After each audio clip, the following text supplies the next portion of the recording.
Good morning, sir. Thank you for giving me the opportunity to introduce myself.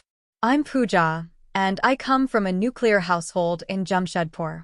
I recently graduated with a degree in BCA, and I'm excited to embark on a career where I can apply my skills and contribute to a dynamic team like yours. I took an active part in all relevant extracurricular activities, projects, internships, and coursework during my academic career to expand my skill set and obtain real-world experience. I am familiar with operating system concepts and computer networks, including protocols, network security, and troubleshooting. I've heard great things about the organization's that is inclusive and collaborative culture.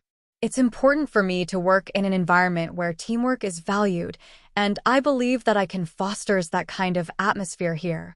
I'm confident that my skills, passion, and eagerness to learn make me a strong fit for this role, and I'm excited about the opportunity to contribute to organization success. Thank you.